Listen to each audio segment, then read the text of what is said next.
At our wedding reception, my mother-in-law stood up and sneered. "This poor boy thinks he can provide for my daughter. She's just using him until someone better comes along." My bride laughed along with her. I stayed silent. But when they arrived at my house weeks later, they got a huge surprise. So my buddy keeps bugging me to write this down before I move on with my life, as he puts it. I'm not much of a writer, but whatever, here goes nothing. I met Eden at my cousin's party 3 years ago. She was there with a mutual friend, and honestly, way out of my league. The kind that turns heads when she walks in a room. We hit it off talking about some Netflix show we were both watching. Can't even remember which one now. And exchanged Instagrams. I figured she was just being nice and wouldn't respond when I DM'd her later.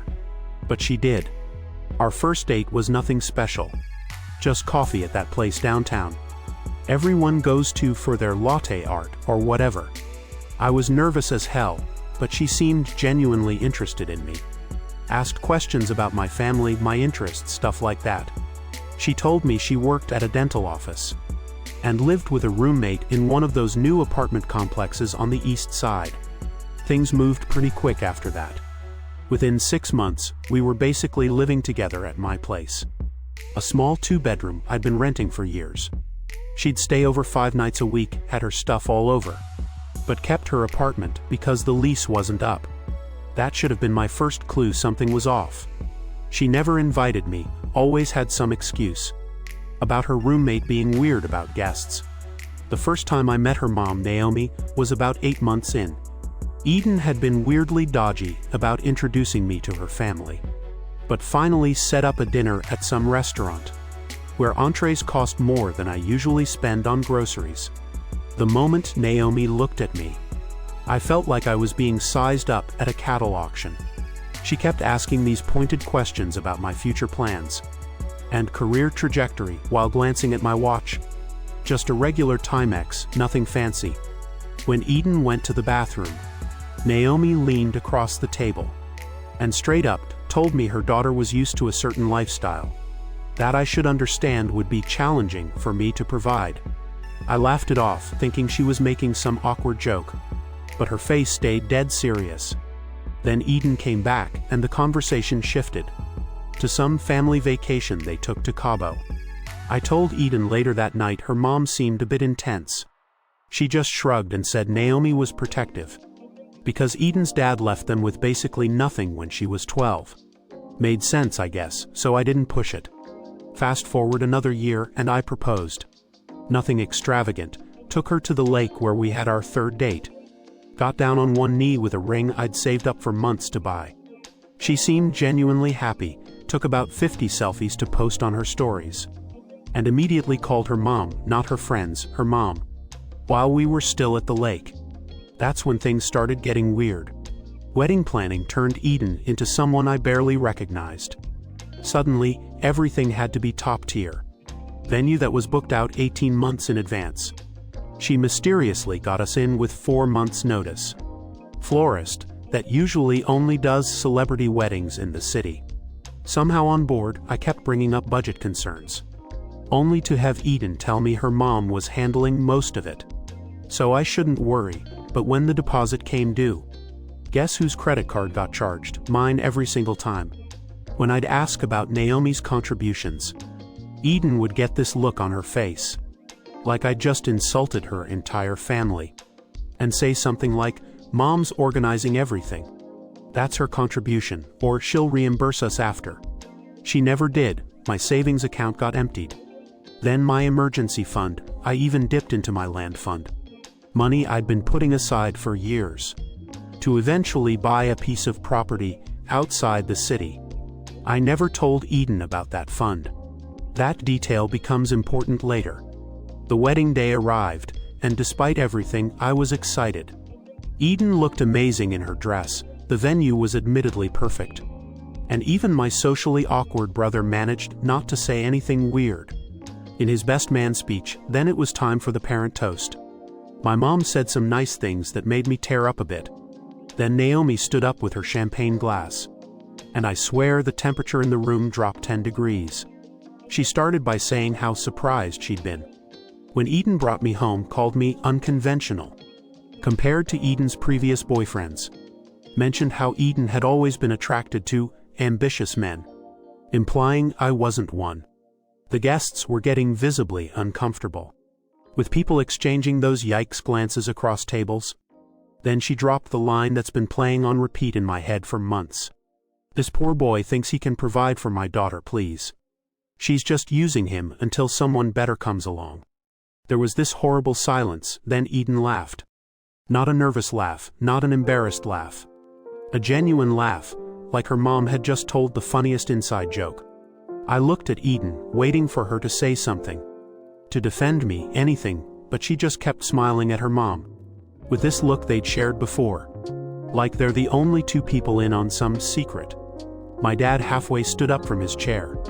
He's old school and doesn't take disrespect well, but my mom pulled him back down. I just sat there, smile frozen on my face, as Naomi finished with some backhanded comment about enjoying the ride while it lasts, before sitting down.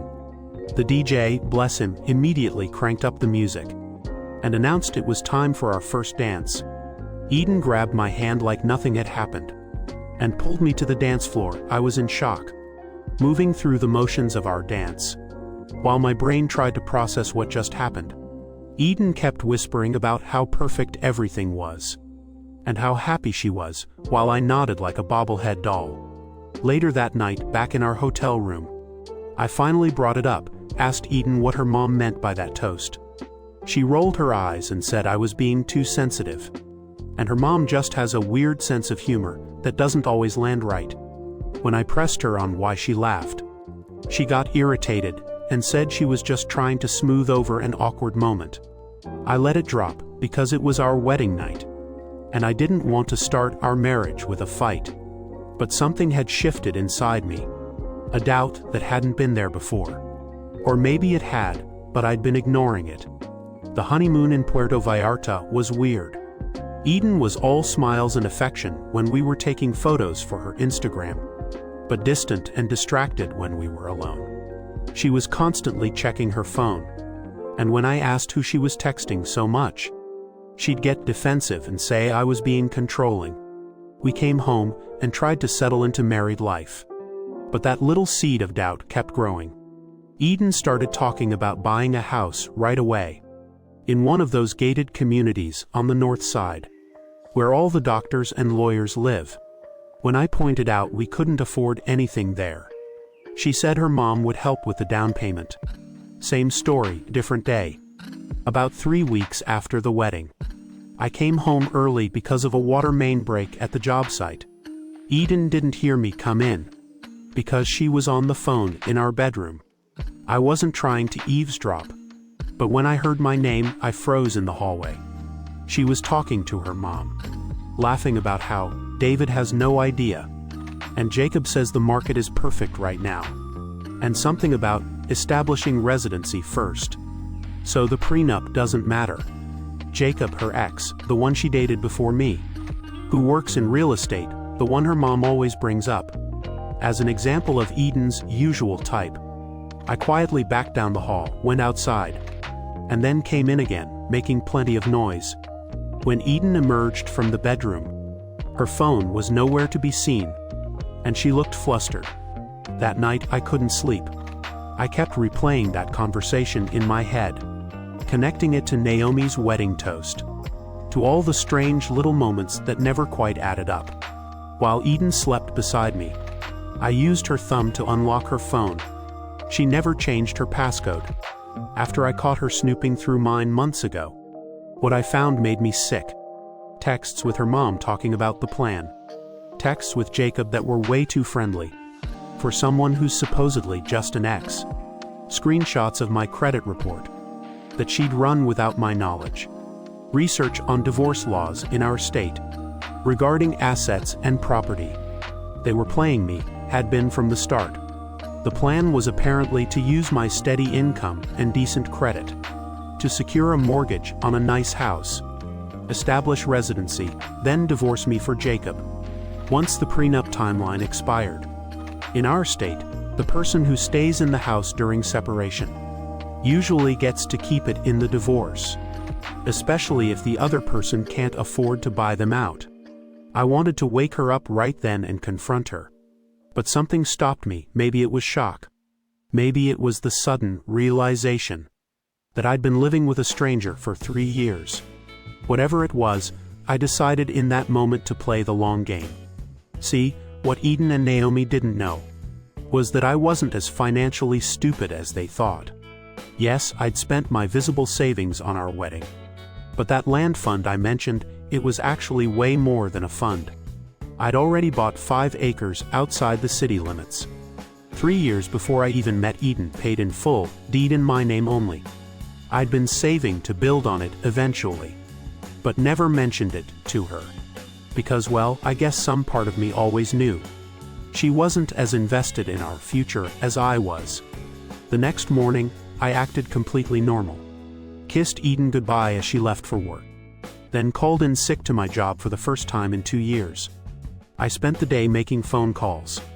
First to a lawyer to understand my options. Then to my buddy who runs a construction crew.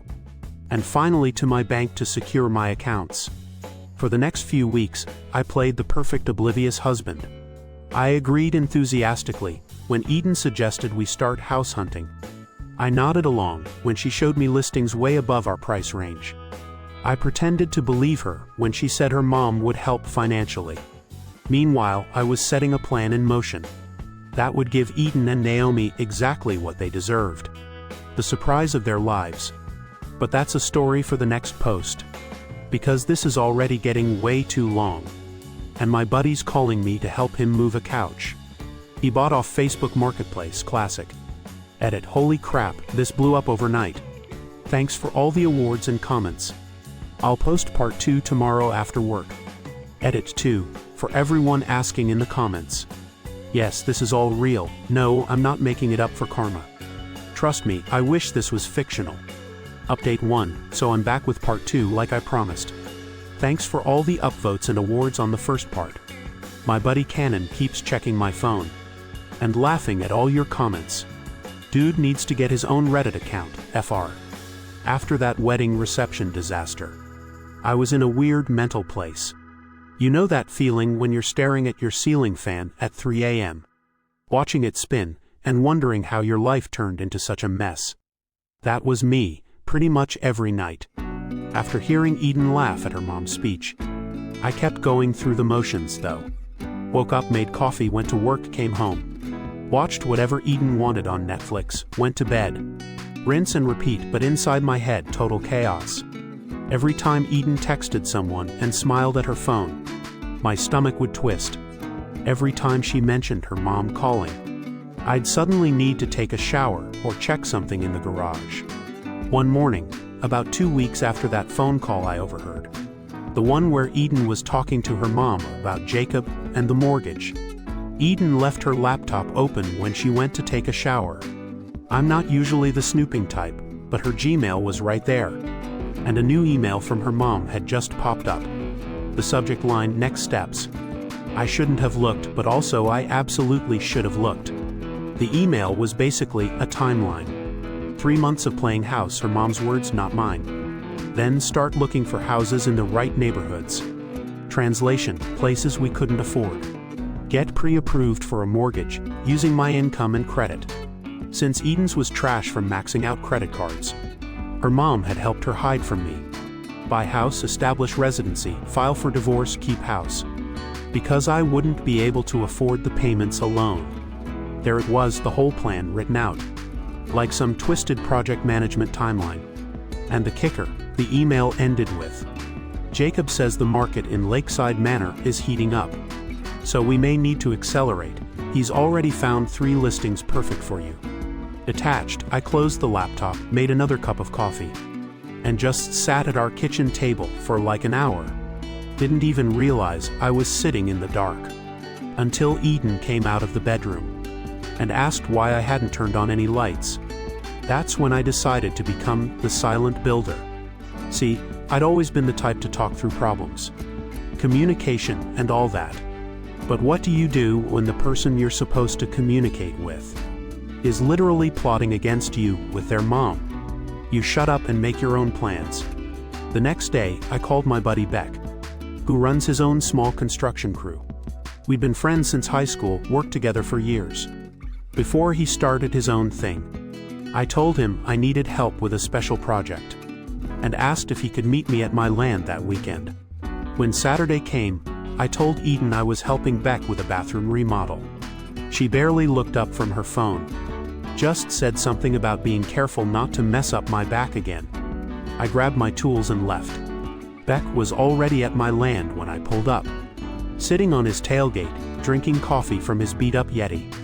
He took one look at my face and said I looked like hammered shit. Always had a way with words, that guy. I didn't tell him everything at first. Just said Eden and I were having problems, and I needed to figure out what to do with this property.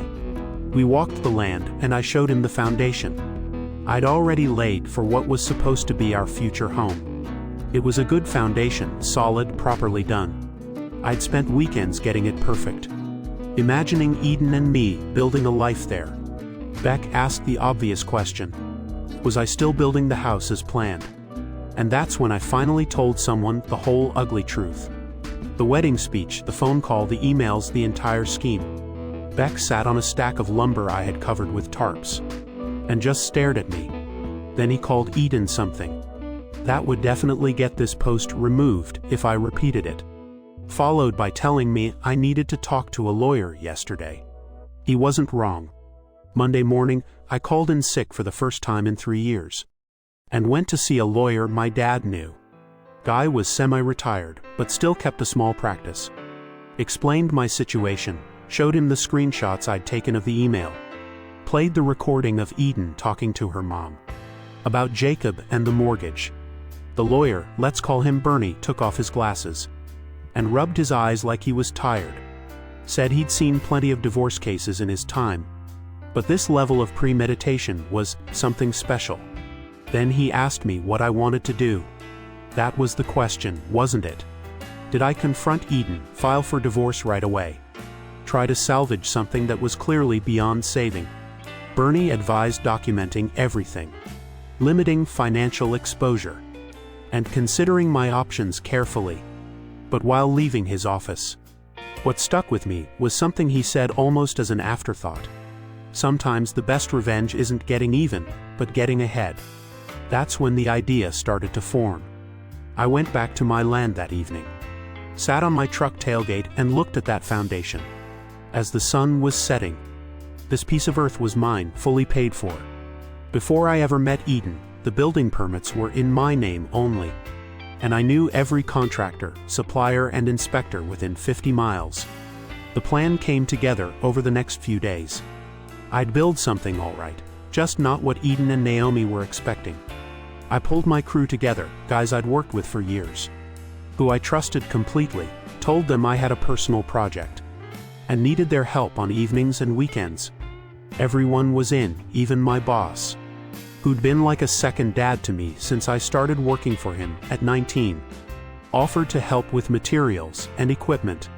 For the next 3 weeks, I lived a double life. During the day, I was the clueless husband. I even started going along with Eden's hints about house hunting.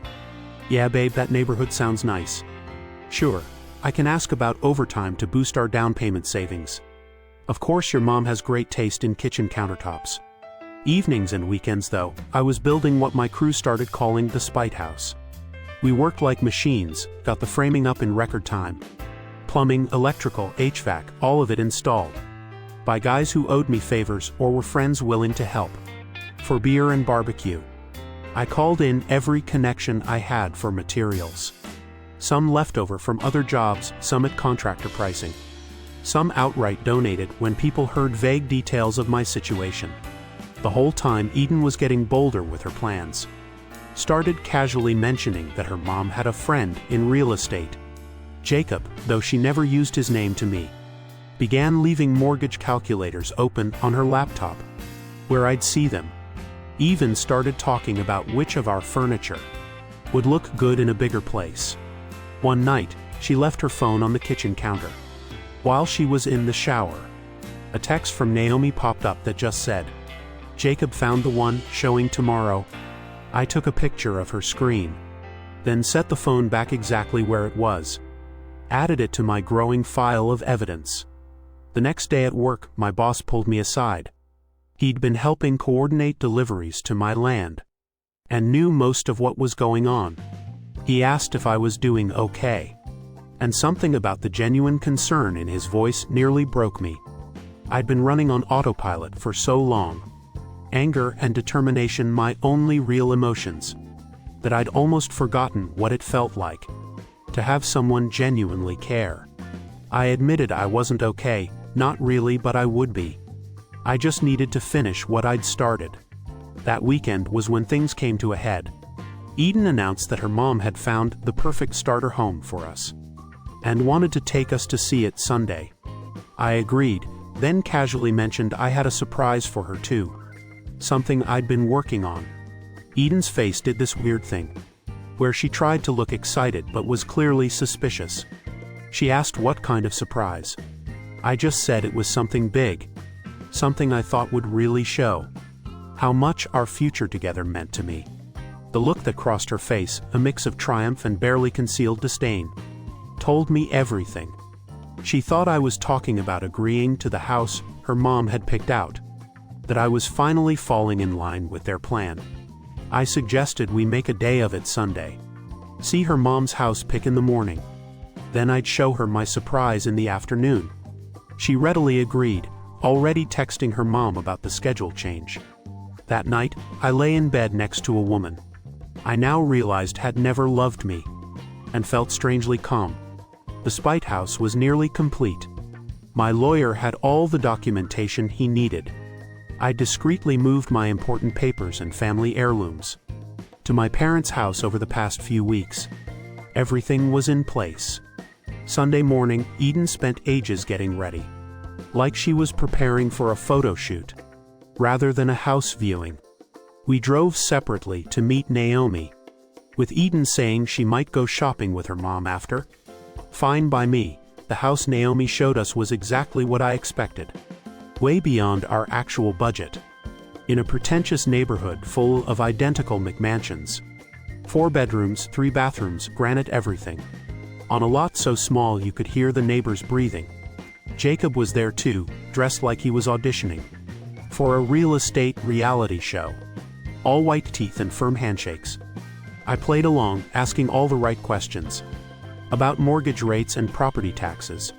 Naomi kept making little comments like, "Don't worry about the numbers, we'll make it work," while Eden gushed over the walk-in closets and soaking tub. After an hour of this charade, I checked my watch and mentioned it was time to head to my surprise. Eden tried to beg off, saying she was tired, but I insisted. "It's important to me," I said. "I've been working on this for weeks." Something in my tone must have gotten through, because she reluctantly agreed. I suggested Naomi come too, and Jacob as well if he wanted, the more the merrier. For the big reveal, they all exchanged looks, confused but curious. Eden texted her mom something while I was talking to Jacob about the neighborhood, but eventually everyone agreed to follow me in their cars. I led our little convoy out of the fancy suburb, through town, and toward the rural area where my land was located. In my rearview mirror, I could see Eden's face, getting more confused the farther we got from civilization. When we finally turned onto the gravel road leading to my property, I felt a strange mix of emotions. Sadness for what could have been, anger at how I'd been deceived, but mostly anticipation for what was about to happen. As we crested the small hill, and the spite house came into full view, I heard car tires skid on gravel behind me. As Eden slammed on her brakes, I pulled up to the house, my creation, and parked. Got out casually and waited. As Eden, Naomi's, and Jacob slowly approached, their faces pictures of absolute shock. It wasn't at all what they were expecting. It wasn't what anyone would expect. And their reactions were about to make weeks of exhausting work completely worth it. But I'll have to tell you exactly what they saw, and what happened next in part 3. This post is already way too long, and my phone's about to die. I promise to update soon, probably tomorrow. If work doesn't get crazy. Edit. Fixing some typos, still getting used to typing long posts on mobile. Edit 2. Holy crap, front page. Thanks for all the awards and comments. Part 3 coming soon. Update 2. Sorry for the delay on this update, folks. Been dealing with some plumbing issues at my place. Nothing like a backed up toilet at 2 a.m. to really make your week, am I right? Plus my buddy's deck project turned into a whole weekend thing. Anyway, thanks for all the comments and messages. The support's been wild. So where were we? Right, I just dropped the bomb on Eden and Naomi that I knew about their little scheme. The look on their faces was something I'll never forget. Like they'd both simultaneously bitten into something sour, while getting caught with their hands in the cookie jar. Eden recovered first, switching tactics faster. Then my old truck changes gears. Which is to say, not smoothly at all. She went from deer in headlights to waterworks. In about 2 seconds flat. Started sobbing about how I was misunderstanding everything. How she loved me, how she'd never do anything to hurt me. Meanwhile, Naomi's face had turned this interesting shade of red. Not embarrassed red, more like pissed off red. Like, how dare I catch them in their own scheme. She started talking over Eden, saying I was being paranoid. That I was clearly unstable. Look at this ridiculous house I'd built. She actually used the phrase, "You'll be hearing from our lawyer," which made me laugh out loud. I reminded her that in our state, we'd only been married for a few weeks, and I documented all of their scheming. Plus, I pointed out the land and this ridiculous house were purchased and mostly built before I even met Eden. With my own money, in my name only. It wasn't marital property. That shut them up pretty quick. Legal threats only work when you have legal ground to stand on. Eden tried a different approach. Wiping away those fake tears. And putting on her sweetest voice. The one she used to use when she wanted something expensive. She said we could work this out. That maybe she'd reacted badly to the house. But we could sell it and find something we both liked. That I was overreacting to a few harmless conversations with her mother. I just looked at her for a long moment. It was weird. A month ago, that voice in those eyes would have had me agreeing to anything. Now I just felt nothing, maybe a little sad, at how easily she could switch her emotions on and off like that. I told her simply that I wanted a divorce, that I had already spoken to a lawyer, who was drawing up the papers, that she could keep the ring and whatever she'd brought into the marriage.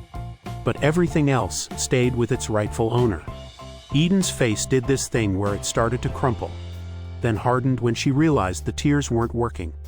That's when she got mean, started saying things about how I was never good enough for her anyway, how Jacob made 3 times what I did, and wouldn't live in a clown house, her words, how she'd been faking it in bed the whole time, because I couldn't satisfy her. You know those moments in movies, where the insults are supposed to cut deep, and leave the hero devastated. This wasn't one of those. Honestly, I just felt relieved. Every nasty word out of her mouth just confirmed I was making the right choice. Naomi joined in, of course. Said I'd trapped her daughter with my pathetic fantasies of building a life together. That I was just jealous of people with real money and class. That no woman with options would choose someone like me. I let them go on for a bit. Partly because it was actually kind of fascinating, watching the masks come off completely. And partly because they were saying all this stuff in front of my phone's camera, which was quietly recording the whole thing. My lawyer had suggested getting their true colors on video. If possible, mission accomplished. When they finally ran out of steam, I just shrugged and said it was time to go. Eden demanded to know if I was really going to make her live in that monstrosity until the divorce. I told her no, she could go back to our apartment, which was in my name, pack her things, and be out by tomorrow. She could stay with her mom or Jacob, or whoever else wanted to deal with her. That set off round 2 of the shouting match. Eden insisted she had rights to the apartment. Naomi threatened legal action again. I reminded them that in our state, without kids and with such a short marriage, And with all the evidence I had, Eden would be lucky if a judge didn't make her pay me alimony. For wasting my time, that was BS, obviously. No judge would award me alimony. But they didn't know that. I could see the wheels turning as they tried to figure out if I was bluffing. The drive back to the apartment was the most awkward 30 minutes of my life. Eden sat in stony silence in the driver's seat. Naomi kept trying to make phone calls in the back, probably to that lawyer they were threatening me with, but couldn't get signal once we left the main road. I just stared out the window, feeling weirdly calm. When we got back, Eden stormed into the bedroom and slammed the door. Naomi told me this wasn't over, that they'd make me regret treating her daughter this way.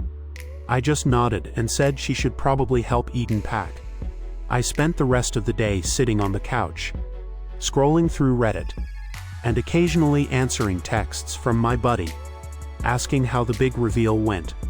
I could hear Eden and Naomi in the bedroom, alternating between angry whispers and the sounds of things being thrown into suitcases. Around dinner time, Eden emerged with red eyes and asked if we could talk privately. Naomi looked like she wanted to object, but Eden shot her a look and she backed off, saying she'd wait in the car. Once Naomi was gone, Eden sat beside me on the couch. Closer than necessary, she wasn't crying anymore, but her voice was soft, almost like the Eden I thought I'd married. She asked if I was really sure about the divorce. Said maybe we'd rushed into marriage without really knowing each other. That she was willing to try counseling if I was. For a split second, and I'm not proud of this, I wavered. Not because I believed her, but because it's hard to just turn off feelings for someone, even when you know they've been playing you. Then she made a mistake. She reached out and put her hand on my thigh, letting it slide up just a bit, and said, maybe we could talk about this in the bedroom first. Try to reconnect before making any big decisions. And just like that, the spell was broken for good. This woman, who'd been screaming at me 2 hours ago, who'd been plotting to use me and leave me, thought she could just sleep with me and make it all go away. Like I was so desperate, so controlled by my hormones, that I'd forget everything at the promise of sex. I moved her hand and told her the divorce wasn't negotiable, that she should finish packing and be out by morning, as agreed. Her face hardened again, all traces of softness gone. She called me a few choice names, said I'd regret this, the usual stuff. Then she stormed back to the bedroom. They left an hour later. Eden took more than just her clothes.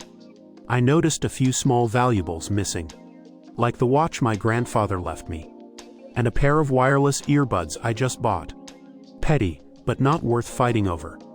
Naomi didn't even look at me as they walked out, just kept her nose in the air, like she was too good to acknowledge my existence.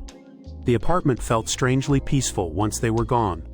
I ordered pizza, cracked open a beer, and put on a movie I'd been wanting to watch, that Eden had always vetoed.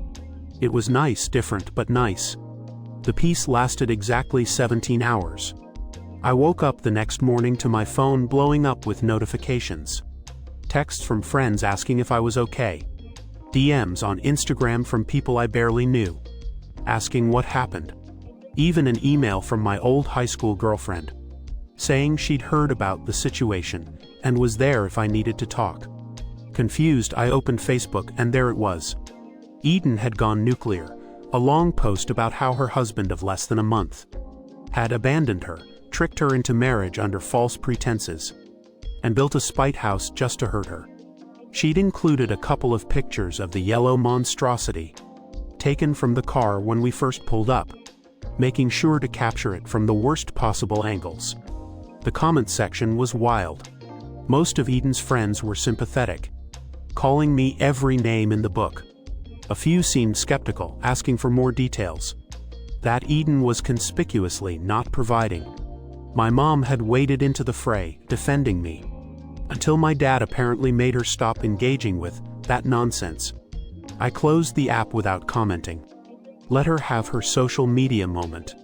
I had the truth, the evidence, and most importantly, my freedom. But Eden wasn't done. Next came the texts directly to me. alternating between angry demands that I fix this by giving her a proper settlement, and tearful pleas saying she missed me and had made a terrible mistake. I blocked her number, then she started showing up at my workplace, just happening to be driving by when I was arriving or leaving. Once she brought Jacob along, the ex she'd been planning to leave me for, I guess to make me jealous. He looked uncomfortable, like he hadn't signed up for this level of drama. I almost felt bad for the guy. After a few days of this, I was getting pretty tired of the whole situation. My lawyer assured me the divorce was straightforward and would be finalized soon, since we had no real assets to divide and no kids. But Eden kept finding ways to drag things out, contesting every detail. What really changed the game was when Eden's friends started reaching out to me privately. At first, I ignored them, assuming they were just going to give me grief on her behalf. But then one of them, a woman named Haley, who'd been Eden's bridesmaid, sent me a long message saying she'd seen the real Eden and wasn't surprised by what happened. Turns out Eden had pulled similar stunts with previous boyfriends. Not the marriage part, but the using guys for their money or status, and then discarding them. Haley had watched it happen multiple times, and had finally gotten fed up with Eden's games. She offered to make a statement to my lawyer if needed. Then another friend came forward and another. Apparently, Eden had a whole history of this behavior that her carefully curated social media presence didn't show. And her relationship with Naomi wasn't the loving mother-daughter bond they portrayed. It was more like Naomi was the puppet master, and Eden the willing puppet. I didn't want to turn this into some big public drama, so I just thanked them for their support and passed their contact info to my lawyer, in case we needed character witnesses. But knowing I wasn't the only one who'd been fooled made me feel a little less stupid about the whole thing. The most surprising call came from Jacob, the ex-boyfriend. He reached out through a mutual acquaintance, wanting to meet for a beer. Curious despite myself, I agreed. We met at this dive bar on the edge of town, where neither Eden nor Naomi would be caught dead. He looked nervous, kept checking the door, like he expected them to burst in any moment. Said he wanted me to know he wasn't in on their scheme, that Eden had reached out to him after our wedding, claiming I was controlling and she wanted out. He admitted they'd hooked up a couple times, but swore he didn't know she was planning to use me for a house. Said once he figured out what was really going on, he cut things off, but Eden wouldn't stop calling him now. He was afraid she'd try to use him the same way. I don't know if I believe everything he said, but he seemed genuinely rattled. We ended up talking for a couple hours, comparing notes on Eden's manipulation tactics. By the end of the night, we weren't exactly friends, but there was a weird sort of brotherhood in both having dodged the same bullet. As Jacob was leaving, he mentioned something that caught my attention. He said Eden and Naomi had been telling people they were going to sue me for the yellow house, claiming Eden had contributed significantly to its value through her design input, even though she'd never seen it before that day. I laughed it off at the time, but the next morning, I decided it might be worth taking some extra precautions. I called my lawyer and asked what I needed to do to make absolutely sure Eden couldn't touch my property. He suggested a few steps to protect myself legally, and that's when I had an idea. A way to finally put this whole mess behind me and make sure Eden and Naomi couldn't twist the narrative any further. I made some calls, pulled some strings, and set things in motion.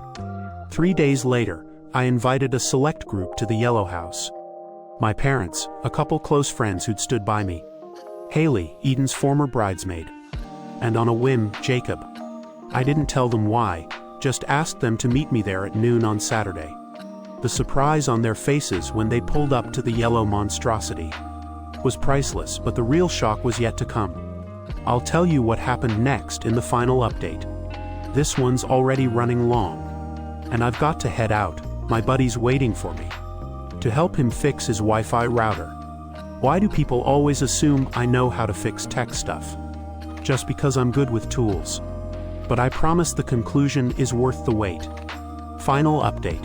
So it's been about 8 months since everything went down with Eden and Naomi, and I finally got some time to sit down and finish this story.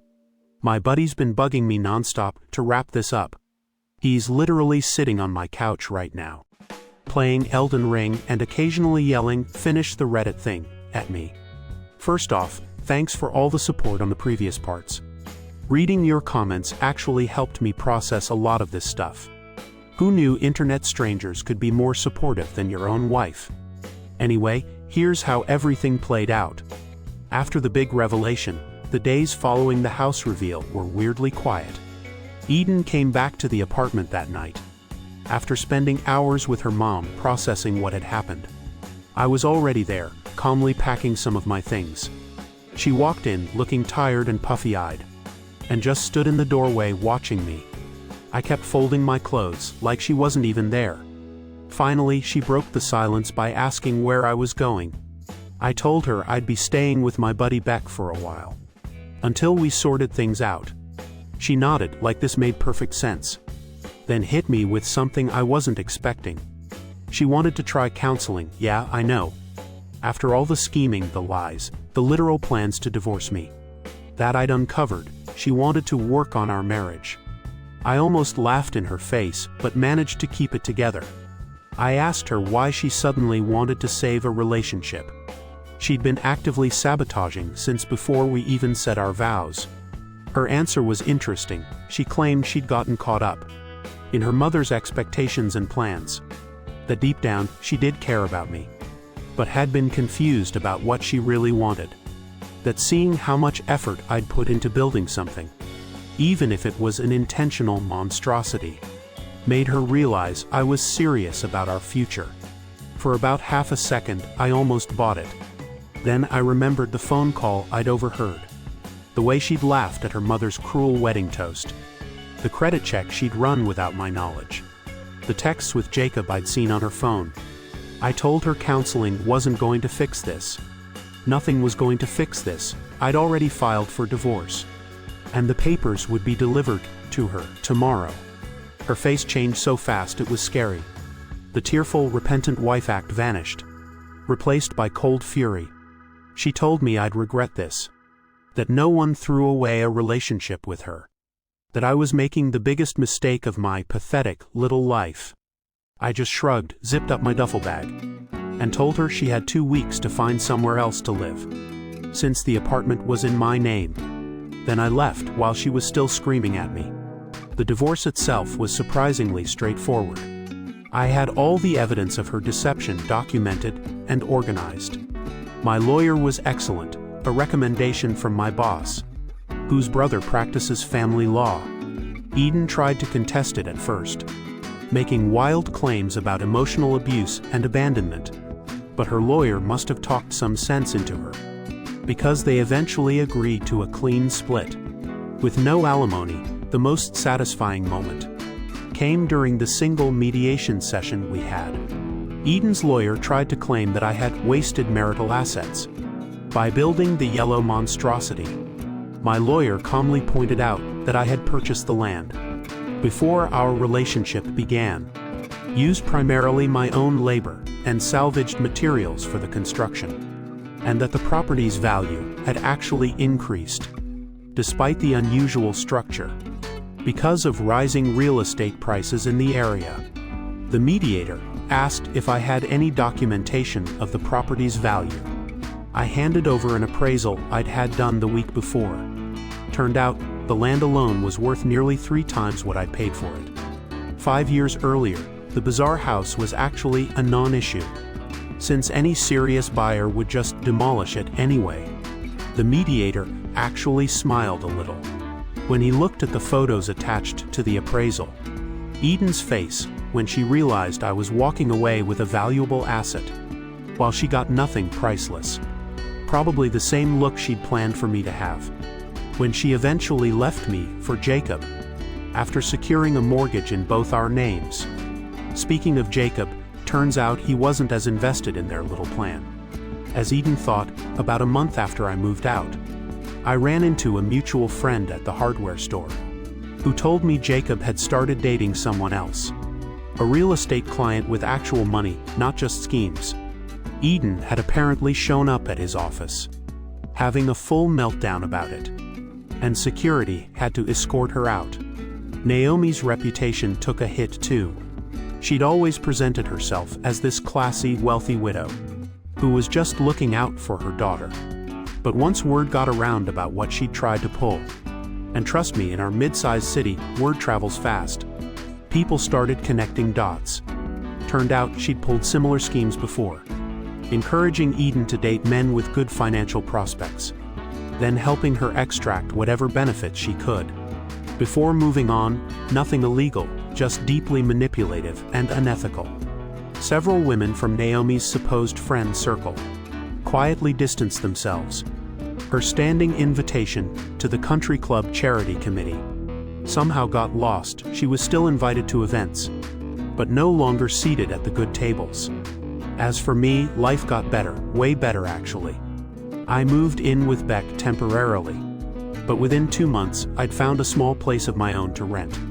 While figuring out my next steps, work picked up. My boss gave me more responsibility and a decent raise after seeing how I handled everything. Turns out, emotional stability and not being actively scammed by your wife makes you more productive. Who knew? I decided to hold on to the land for now. My crew and I spent a few weekends demolishing the yellow monstrosity, which was oddly therapeutic, and cleaning up the property. I'm thinking of eventually building something. The house I'd originally planned maybe, but just for me. Or maybe I'll sell it when the market peaks. No rush to decide. Dating again has been weird. I was upfront about my divorce with the first woman I asked out, expecting it to be a deal breaker. But she was surprisingly cool about it. Said her sister had gone through something similar, and she understood trust issues. We went out a few times but didn't really click. I've been on a handful of first dates since then. Nothing serious yet, but it's nice to be reminded that not every woman is running a long con. The most unexpected development came about 3 months ago. I was at Home Depot picking up supplies when I literally ran my cart into someone else's. Started apologizing before I even looked up, and realized it was Haley, Eden's former maid of honor. Talk about awkward. She looked mortified to see me, and I was ready to just nod politely and escape down another aisle. But then she blurted out that she'd wanted to contact me for months. To apologize, said she'd known some of what Eden was planning, but not the full extent, and she'd felt horrible about it ever since. We ended up getting coffee afterward, and she told me she'd had a falling out with Eden about 2 months after our split. Apparently, Eden had expected all her friends to take her side automatically, and when Haley suggested maybe Eden should reflect on her own actions, Eden had gone nuclear and cut her off completely. Haley and I have become unlikely friends. Nothing romantic. She's engaged to a guy who seems genuinely nice. But it's been healing to talk to someone who knew Eden well, and can confirm I wasn't crazy or paranoid. She's filled me in on some of the aftermath from Eden's side, most of which I wouldn't have known otherwise. Like the fact that Eden and Naomi had to downsize to a smaller apartment because they couldn't afford their previous place, without my income contributing. Or that Eden had to postpone her advanced certification because she couldn't get approved for the loans she needed. Or that Jacob had apparently been stringing both of them along, never intending to be Eden's backup plan. Eden herself has tried to contact me twice. Once through a mutual friend, asking if we could talk about what happened. I declined. The second time was more direct. She showed up at my new place unannounced. Still not sure how she got the address. I was thankfully not home, but my neighbor told me she'd sat in her car outside for nearly an hour before leaving. I've heard through the grapevine that she's telling anyone who'll listen that I tricked her and wasted a year of her life. She conveniently leaves out the part where she was planning to use me for a mortgage and then leave. Classic Eden. Naomi seems to have accepted defeat more gracefully. if only because she's busy trying to salvage her social standing. Last I heard, she was heavily involved in some church group, playing the role of the devoted mother, supporting her daughter through a difficult divorce. I'm sure she's already scouting for Eden's next target. As for me, life goes on. The house I'm renting has a decent yard, where I've started growing tomatoes and peppers. My buddy's dog comes over to visit sometimes, and I'm thinking about getting one of my own. Work is steady, and I'm saving up again. I've started playing basketball on Thursdays with some guys from work. Nothing exciting, just normal life stuff. That feels good after all the drama. Oh, and I did one more thing that felt important for closure. Remember the original plans I had drawn up for the house I wanted to build for Eden and me? I finally dug them out of storage, looked them over one last time, and then ceremoniously shredded them while drinking a beer on my back porch. Then I pulled out a fresh notepad and started sketching something new. Something just for me. It's smaller, more practical, but with a killer workshop space and a covered deck for rainy days. No idea when I'll build it, but it feels good to be planning something that's not tied to lies or manipulation. I still have moments where something will remind me of Eden or the whole mess, and I'll feel a flash of anger or sadness. My buddy says that's normal, and it'll probably happen less as time goes on. He's probably right. 8 months isn't that long in the grand scheme of things. If there's any lesson in all this, I guess it's to trust your gut. I knew something was off from the first time I met Naomi, but I ignored it because I was so caught up in Eden. I ignored a lot of red flags because I wanted so badly to believe I'd found someone who genuinely cared about me. Next time, if there is a next time, I'll pay more attention to those little warning signs.